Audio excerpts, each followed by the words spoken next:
पंजाब में अलग अलग दल हैं, लेकिन फिर भी बीजेपी कहीं ना कहीं पीछे रह जाती है। पंजाब में राजा वड़िंग साहब वो इधर को भाग रहे हैं, चन्नी जी इधर भाग रहे हैं, बाजवा साहब इधर भाग रहे हैं, यहाँ पे आशू जी वो अपनी ही धुन में है, कोई पूछ ही नहीं रहा किसी को।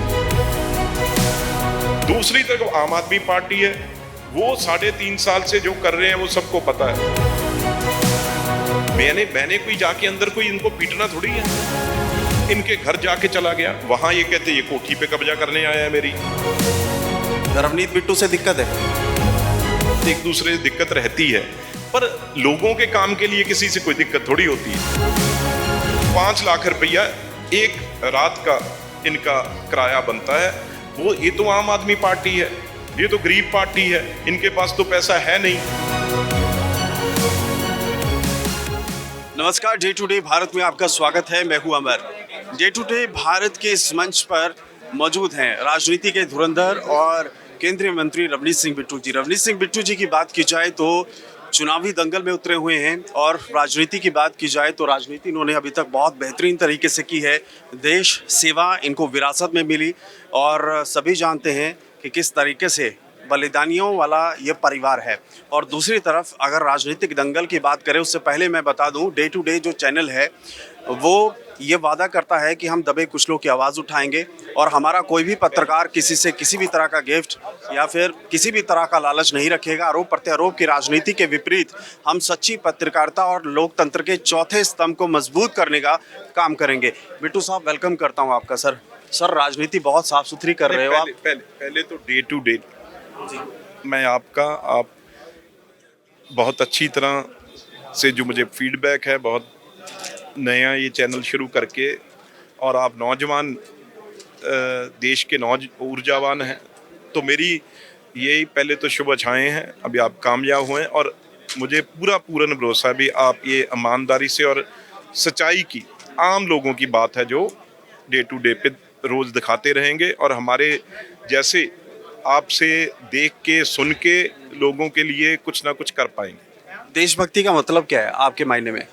देखो, किसी वक्त देशभक्ति का मायना और था, किसी टाइम देशभक्ति अपनी बलिदान अपने देश के लिए कुछ करना, क्योंकि देश उस टाइम बड़ी आज़ादी की लड़ाई लड़ रहा था।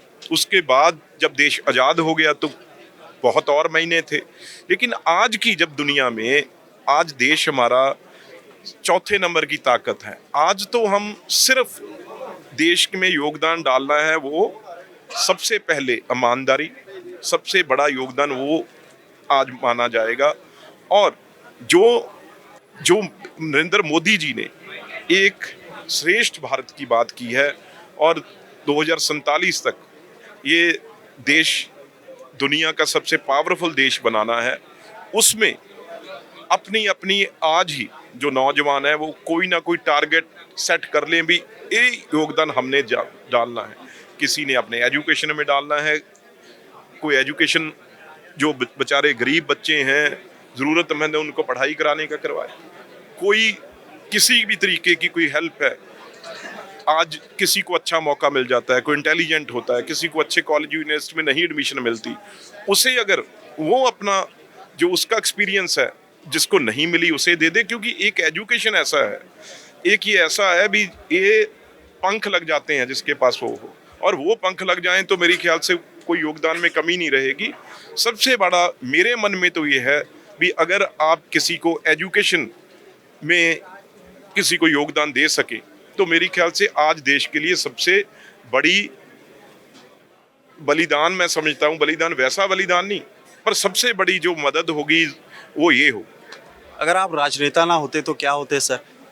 देखो, आपने बड़ा ये कठिन क्वेश्चन पूछा है, लेकिन मैं सच्ची बात हूँ, बड़ा संतुष्ट इंसान हूँ। मुझे ज़्यादा चकाचौंध या ज़्यादा तरक्की या ऐसा मेरा स्वभाव नहीं।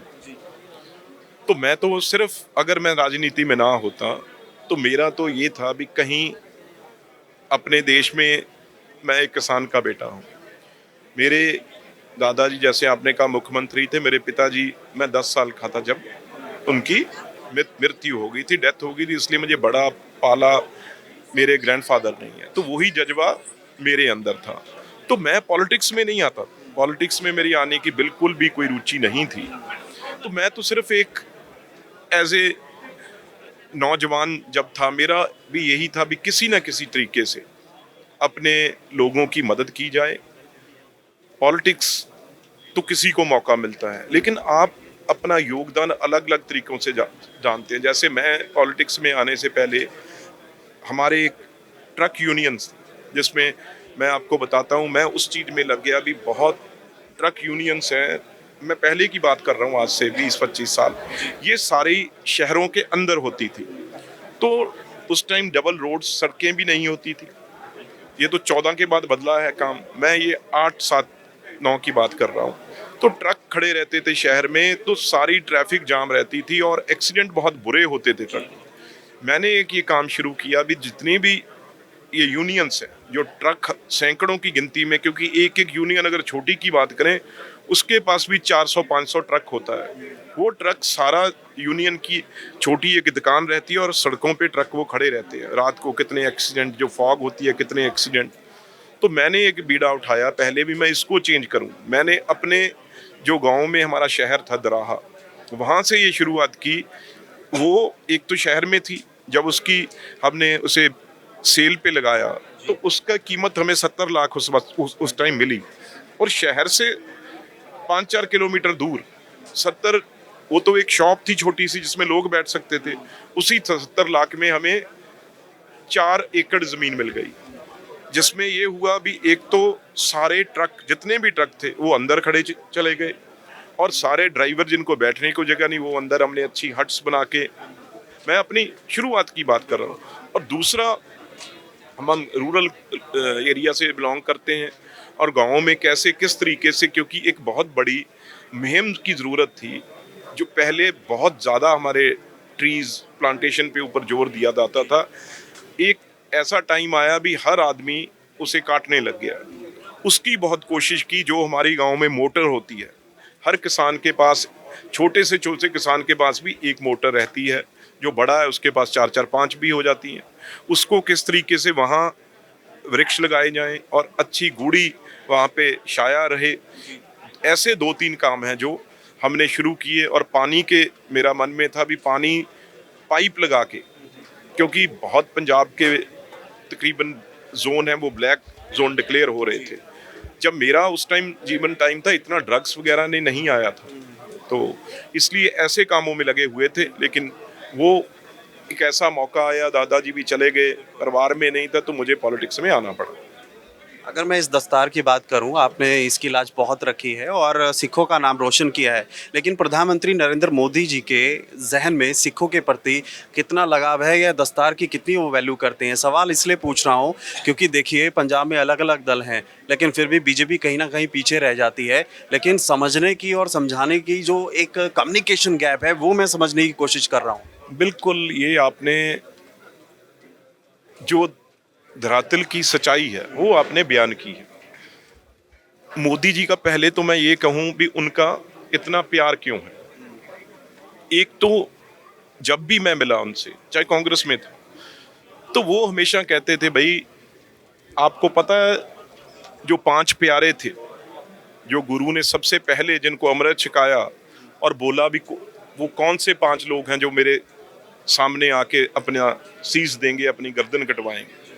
तो उसमें से वो कहते हैं वो एक जो प्यारा था वो हमारे गुजरात से आता है, और मेरे वो जगह वो बहुत मेरे नज़दीक है। मैं उदाहरण बहुत है, मैं एक दे के आपको बता रहा हूँ भी सिखों से कैसे उनका जुड़ाव है।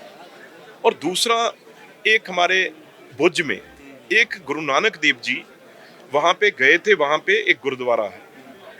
तो वहाँ जब वो चीफ मिनिस्टर बनने से पहले, आपको याद है भुज में बहुत बड़ा भूकंप आया था, तो सारा शहर ही, तो उनको उस गुरुद्वारे के बारे में पता लगा भी यहाँ गुरु नानक देव जी के चरण पड़े और उनकी यहाँ पे उनके निशान भी हैं और चरण छू प्राप्त धरती भी है। तो उसको किस तरीके से बनाना, कुछ ही टाइम में वो मुख्यमंत्री बन गए, तो उस गुरुद्वारे को किस तरीके से उसी टाइम से जोड़ के उस तरीके से बनाया। आज वो गुरुद्वारा वर्ल्ड हेरिटेज में है। जो भुज में, उसके पहले जब इमरजेंसी टाइम था, इमरजेंसी टाइम में आपको पता है जो कांग्रेस बाकी सब पार्टियों की पकड़ दकड़ कर रही थी, तो मोदी जी उस टाइम, उनको अगर बचने का मौका मिला सरकार से, तो वो पंजाब में उस टाइम उन्होंने पगड़ी धारण की और दाढ़ी रखी। अपना भेष जो है वो भी मैं हाथ ना आ सकूं, तो इसलिए उस टाइम वो पंजाब में रहे और पगड़ी धारण करके दाढ़ी रख के वो रहे इमरजेंसी टाइम में। तो उनका लगाव सिखों के प्रति, पंजाबियों के प्रति बढ़ता गया और लगातार वो फिर उसके बाद इंचार्ज रहे, वो और खट्टर साहब और सब ये इंचार्ज यहाँ पे हरियाणा, पंजाब, हिमाचल के रहे। और दूसरी, अब अगर मैं कहूँ, जो आप बात कह रहे हैं भी नीचे ग्राउंड रूट पे आप क्या, किस तरीके से जो है वो सफल होने की बात है। देखो, आज तक किसी ने भी, चाहे प्राइम मिनिस्टर एक मनमोहन सिंह, मैं नुक्ताचीनी नहीं कर रहा, चाहे वो एक पंजाबी, एक सिख प्रधानमंत्री रहे कांग्रेस पर, लेकिन किसी ने, जो हमारे सिखों की किसी से पूछ लेना, अरदास होती है उसमें सिख नहीं, सभी जो गुरु को गुरु नाम लेवा है, जरूरी नहीं है सिख ही है, पंजाबी, हिंदू, सब, सिंधी,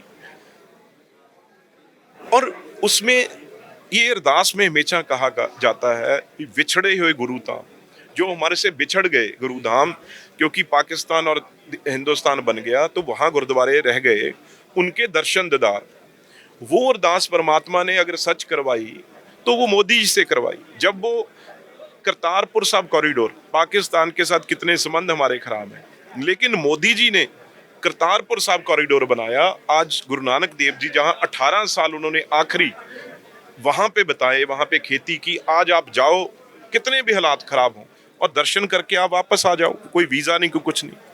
उसके बाद सबसे बड़ी कुर्बानी हमारे 10वें गुरु शहबजादों की, और वो शहबजादे, मतलब 4 शहबजादे, इससे बड़ा बलिदान क्या हो सकता है।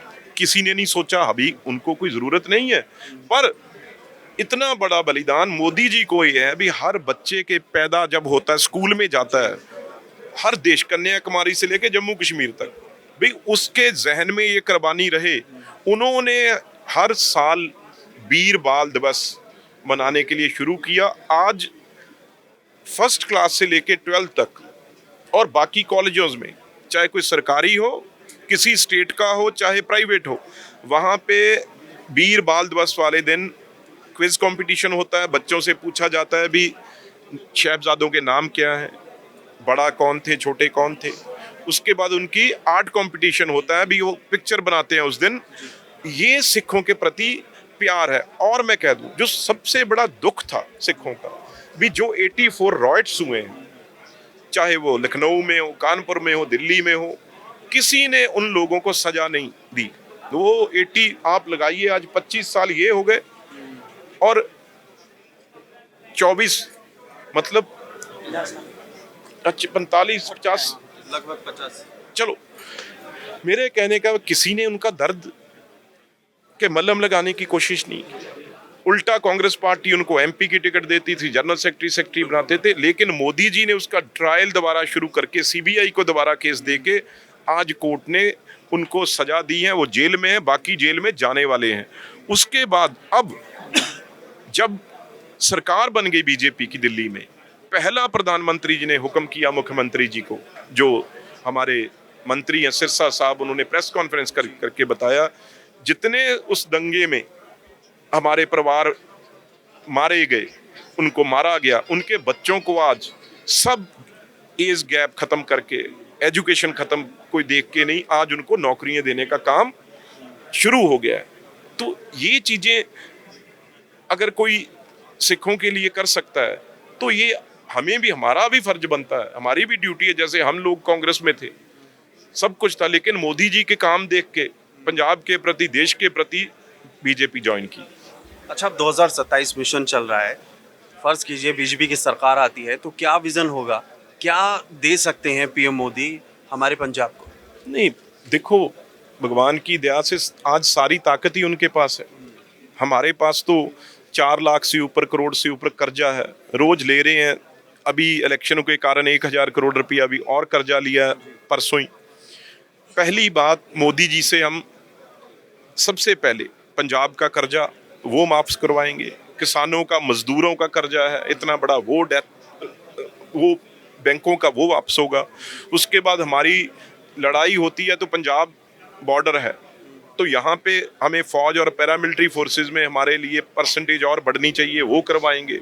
उसके बाद हमारा पंजाब जो आज पानी की बहुत बड़ी समस्या है, वो अब इंडस वाटर ट्रीटी जो खत्म कर दी है, वो पानी, मेरी खुद प्राइम मिनिस्टर साहब से बात हुई है, आने वाले सालों में वो पानी सीधा पंजाब, हरियाणा, राजस्थान और यमुना में भी जाके वो पानी दिल्ली का और सबका फायदा करेगा, वो सबसे बड़ी बात है। उसके बाद हमारे कुछ इशू हैं, बंदी सिख हैं वो अंदर हैं, उनकी बात है।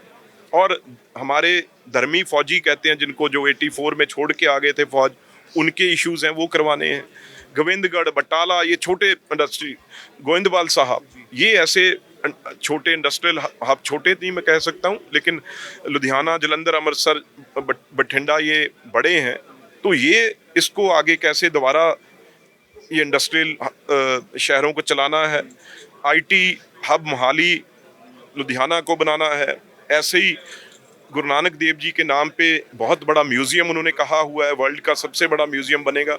ऐसी बहुत चीज़ें हैं जो सिर्फ प्राइम मिनिस्टर, अब पहले तो ये शंका थी 24 की वोटों में शायद बनेंगे या नहीं, अभी तो वो 29 तक हैं, तो हमने तो उनसे ही सब कुछ लेना है।